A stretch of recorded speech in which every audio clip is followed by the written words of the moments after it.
And that, my friends, is not OSHA approved.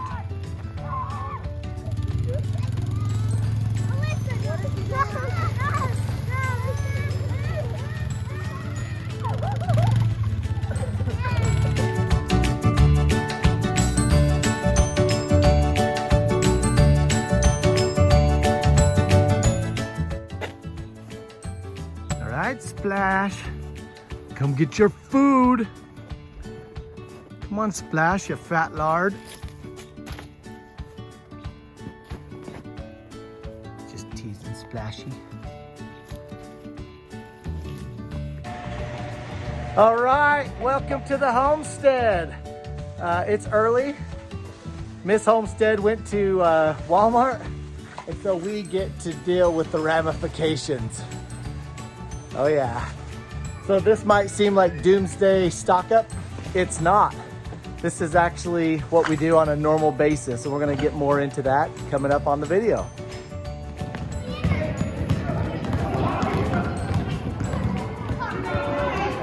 Yeah, from court to court, Sienna.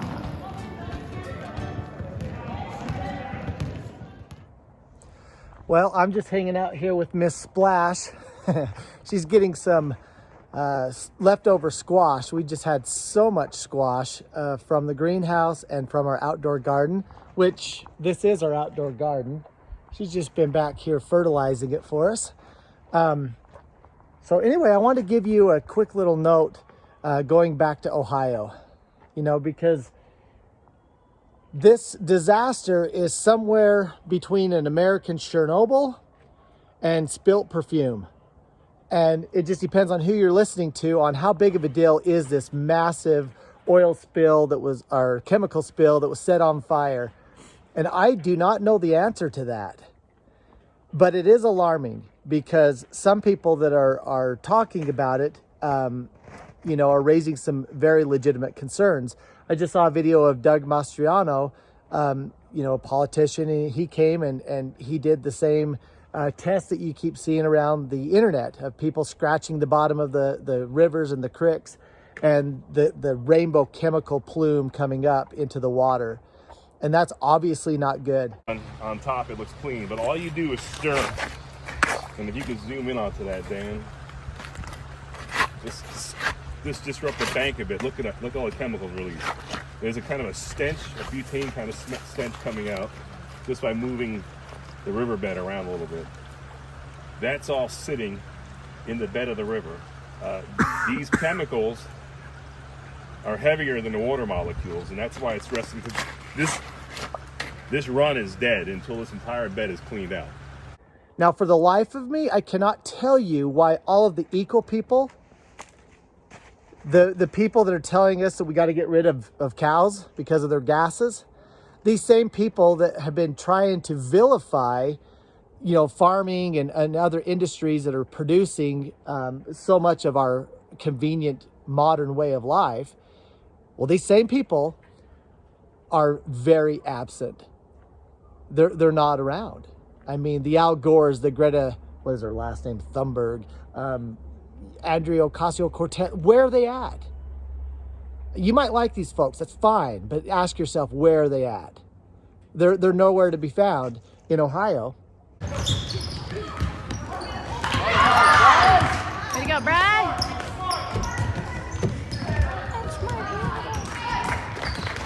So if this is an issue, and if this is going up into the atmosphere and into the rain, as the reports are saying, reports as far as like Ontario, Canada, New York, you know, they're seeing chemical readings in these areas.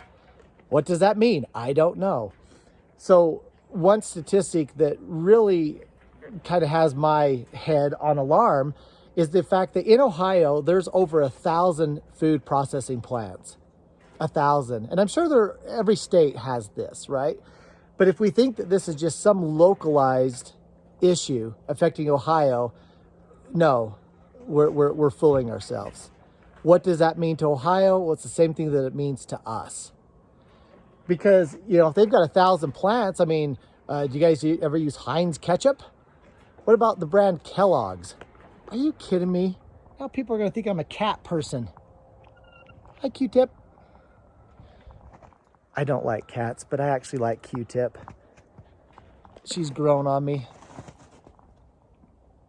because she eats mice.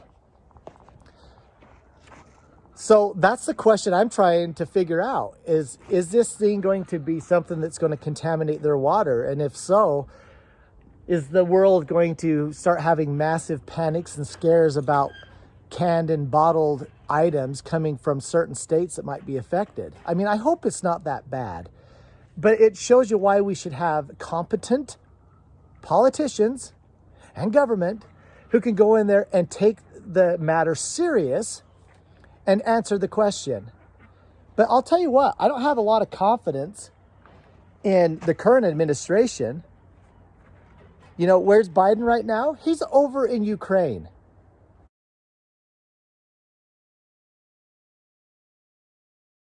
Like, I kid you not. So at a time when we have all of these things going on in America, he's talking about sending more funds to Ukraine so they can have adequate pensions and retirement accounts and whatever. And I don't care if you love Biden or not. The image of him over right now in Ukraine and not in Ohio is the most stupid PR debacle ever.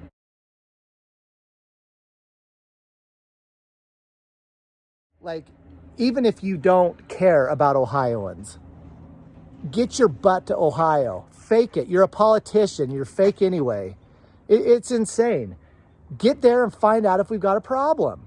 I mean, if I lived in Ohio, I would just be livid out of my mind. My heart is out to them. I hope you're praying for them, because what's happening in Ohio is the same thing that can happen to you in your state, in your city. Because you know what? We're all in this together. We're all Americans.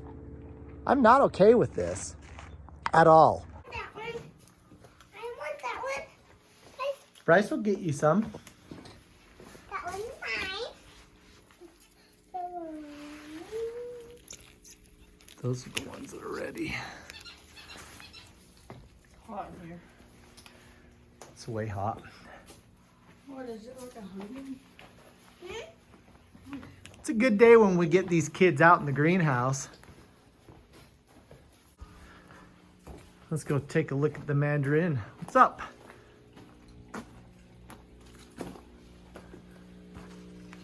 And so I'm asking myself, how does it affect me on my homestead? So you probably saw some of the footage, the video of us doing our weekly shopping at Walmart, and that might have looked like a lot of food. It's not a lot of food. We have 10 in our family. So we try to keep a very well-stocked pantry.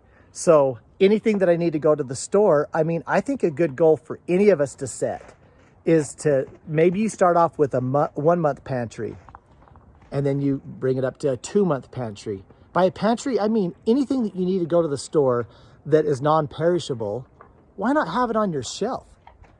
Let's say you can get up to a 6-month or a 1-year pantry and you can still rotate it. Okay, and then we have a crisis like this happen. So if you've got 6 months worth of pantry food, and let's say there's some issue with Heinz ketchup or Kellogg's or whatever, you know, one of these distribution companies, these food companies are in Ohio. Well, if you're stocked up, you can minimize the way that this horrible disaster and the horrible response of government can have on you. Does that make sense? It's just like we talked about with the chicken feed. You know, everyone's freaking out over the chicken feed, and is it causing their chickens to not lay eggs? Well, I don't know, because I stocked up months ago on my chicken feed.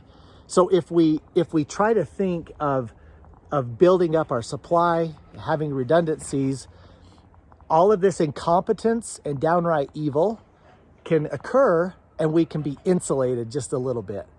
Does that make sense? Something our family eats a lot of is chili. You know, we make a lot of recipes with it, and we do what is called chili and cheeses. It's something I grew up on, which is just simply toasted bread with American cheese and chili. And so we eat a ton of it. But do you know how long it's been since we've been able to get this at our local Walmart? I think they're getting it in regularly, but I don't know if it's just, you know, people stocking up and going crazy like us, but it's not available. You know, we only have 2 flats, but normally in our basement, we'd probably have 10 at a given time, but it's been out so long that this is just the reality. It's all about dealing with the crisis that is at hand, coming up with a plan, and the old adage, if you're prepared, you shall not fear, can give you tremendous peace of mind. So really, it's the prepper, the one they vilify wearing the tinfoil hat, could actually be the only people that won't be freaking out as things continue to disintegrate. You can be the people with a level head. And that's what we're going to need. You know, it's in a pretty good book where it says something about the hearts of many will fail them. I mean, if we keep breaking down, think of what society is going to be when everyone suddenly, the whole world becomes preppers, but there's no supplies. How do you think that's going to deal with people's mental well-being? So doing things beforehand is a way to just get ahead of the curve, guys. It's not weird at all. When people like, you know, kind of look at me like, so are you a prepper? Dang right, I'm a prepper. So the next video hopefully will be more on that. What does a prepper look like? Anyway, like and subscribe. The channel keeps growing, which is awesome. I have goals to make it bigger, mainly because the whole point here is what can we do and let's get on it. And so I want to reach as many people as I can and show you more cool ideas with the greenhouse and the other items we're doing on our simple little homestead. I know you're busy, and I just want to say this in a very political way. I'm busy too. Believe it or not, I have a normal life and a very busy life. I got side hustles. I've got a W-2 job. I've got 8 kids. They're all busy. We're all busy, but just keep doing the small stuff. If you're not doing anything, just start small. Go to Walmart and set a goal. I'm going to have a 1-month supply of groceries. You know what? That's going to be better than 99% of Americans. And then maybe next month, if you have the finances for it, maybe you increase that to a 2-month supply of pantry items. Do it. You'll feel better. You'll see the same awful headlines on the news, and you'll just get feeling more and more secure as you bring that into your power, instead of just waiting around for these other governmental folks and evil folks to ruin it for you. You're in control. Thanks, guys. They're seriously still going. Not this one, that one.